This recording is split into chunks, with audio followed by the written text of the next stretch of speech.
ಎಲ್ಲರಿಗೂ ನಮಸ್ಕಾರ ಸ್ನೇಹಿತರೆ. ಟೀಮ್ ಇಂಡಿಯಾಗೆ ಮಹಾಮೋಸ ಆಯಿತು ಮತ್ತು ಜೈಸ್ವಾಲ್ ನಾಟ್ಔಟ್ ಇದ್ದರು, ಔಟ್ ಕೊಟ್ಟ ಅಂಪೈರ್. ಇನ್ನು ಈ ವಿಡಿಯೋದ ಸಂಪೂರ್ಣ ಮಾಹಿತಿಯನ್ನು ತಿಳ್ಕೊಂಬರೋಣ ಬನ್ನಿ. ಅದಕ್ಕಿಂತ ಮುಂಚೆ ಯಾರೆಲ್ಲ ಚಾನಲ್ಗೆ ಸಬ್ಸ್ಕ್ರೈಬ್ ಮಾಡ್ಕೊಂಡಿಲ್ಲ, ಸಬ್ಸ್ಕ್ರೈಬ್ ಮಾಡಿಕೊಂಡು ಬೆಲ್ ಐಕಾನನ್ನು ಆಲ್ ಇಟ್ಕೊಳ್ಳಿ. ಹಾಗೆ ವಿಡಿಯೋಗೊಂದು ಲೈಕ್ ಕೊಡೋದು ಕೂಡ ಮರಿಬೇಡಿ.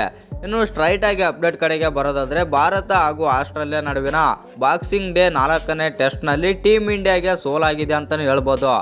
ಇನ್ನು 184 ರನ್ಗಳಿಂದ ಟೀಮ್ ಇಂಡಿಯಾ ಸೋತಿದೆ ಮತ್ತು ಆದರೆ ಇದೆಲ್ಲದರ ನಡುವೆ ಆಸ್ಟ್ರೇಲಿಯಾದಲ್ಲಿ ಟೀಮ್ ಇಂಡಿಯಾಗೆ ಒಂದು ಮೋಸ ಆಗಿದೆ ಅಂತಲೇ ಹೇಳ್ಬೋದು. ಇಂಥ ಮೋಸ ನಡೆಯಬಾರದಿತ್ತು ಅಂತ ಎಲ್ಲರೂ ಮಾತನಾಡಿಕೊಳ್ಳುತ್ತಾ ಇದ್ದಾರೆ ಮತ್ತು ಯಶಸ್ವಿ ಜೈಸ್ವಾಲ್ ಅವರು ಸಂಕಷ್ಟದಲ್ಲಿದ್ದ ಟೀಮ್ ಇಂಡಿಯಾದ ತಂಡಕ್ಕೆ ಆಸರೆಯಾಗಿದ್ದರು. ಇನ್ನು ಕೆಚ್ಚದೆಯ ಬ್ಯಾಟಿಂಗ್ ಪ್ರದರ್ಶನ ನೀಡುತ್ತಿದ್ದರು ಮತ್ತು ಆದರೆ ಥರ್ಡ್ ಅಂಪೈರ್ ನೀಡಿದ ವಿವಾದಾತ್ಮಕ ತೀರ್ಪಿಗೆ ಬಲಿಯಾಗಿದ್ದಾರೆ ಅಂತಲೇ ಹೇಳ್ಬೋದು. ಈ ಬಗ್ಗೆ ಇದೀಗ ಸಾಕಷ್ಟು ವಿರೋಧ ಕೂಡ ವ್ಯಕ್ತವಾಗುತ್ತಿದೆ. ಇನ್ನು ಇತ್ತ ವಿಕೆಟ್ಗಳು ಬೀಳುತ್ತಾ ಇದ್ದರು, ಆ ಕಡೆ ಯಶಸ್ವಿ ಜೈಸ್ವಾಲ್ ಅವರು ಗಟ್ಟಿಯಾಗಿ ನಿಂತಿದ್ದಾರೆ ಅಂತಲೇ ಹೇಳ್ಬೋದು. ಆರಂಭಿಕ ಬ್ಯಾಟರ್ ಜೈಸ್ವಾಲ್ ಅವರು ಮೆಲ್ಬೋರ್ನ್ ಟೆಸ್ಟ್ನಲ್ಲಿ ಸತತ 2ನೇ ಅರ್ಧಶತಕ ಸಿಡಿಸಿದರು. 208 ಎಸೆತಗಳನ್ನು ಎದುರಿಸಿದ ಜೈಸ್ವಾಲ್ ಅವರು 8 ಬೌಂಡರಿ ಸಹಿತ 84 ರನ್ಗಳನ್ನು ಶತಕದತ್ತ ಜೈಸ್ವಾಲ್ ಅವರು ಮುನ್ನುಗ್ಗುತ್ತಿದ್ದರು. ಈ ವೇಳೆ ಕಮಿನ್ಸ್ ಬೌಲಿಂಗ್ನಲ್ಲಿ ಜೈಸ್ವಾಲ್ ಪುಲ್ ಮಾಡೋ ಪ್ರಯತ್ನದಲ್ಲಿ ಬಾಲ್ ಕೀಪರ್ ಕೈ ಸೇರಿತ್ತು ಅಂತಲೇ ಹೇಳ್ಬೋದು. ಇನ್ನು ಆಸ್ಟ್ರೇಲಿಯಾ ಔಟ್ಗಾಗಿ ಬಲವಾದ ಮನವಿ ಕೂಡ ಸಲ್ಲಿಸಿದರು, ಆದರೆ ಆನ್ಫೀಲ್ಡ್ ಅಂಪೈರ್ ಔಟ್ ನೀಡಲಿಲ್ಲ ಅಂತಲೇ ಹೇಳ್ಬೋದು. ಆಗ ಆಸ್ಟ್ರೇಲಿಯಾದ ನಾಯಕ ಆದಂಥ ಪ್ಯಾಟ್ ಕಮಿನ್ಸ್ ಅವರು DRS ಮೊರೆ ಆದರೆ ಹೋಗ್ತಾರೆ.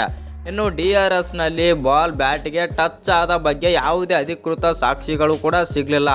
ಆದರೆ ಟೆಕ್ನಾಲಜಿಯಲ್ಲೂ ಬ್ಯಾಟ್ಗೆ ತಾಗಿದ ಸುಳಿವುಗಳು ಎಲ್ಲೂ ಇರಲಿಲ್ಲ ಮತ್ತು ಆದರೂ ಬಾಲ್ ದಿಕ್ಕು ಬದಲಾಯಿಸಿದ್ದನ್ನು ಗಮನದಲ್ಲಿಟ್ಟುಕೊಂಡು ಥರ್ಡ್ ಅಂಪೈರ್ ಔಟ್ ಆದರೆ ಕೊಟ್ಟಿದ್ದಾರೆ.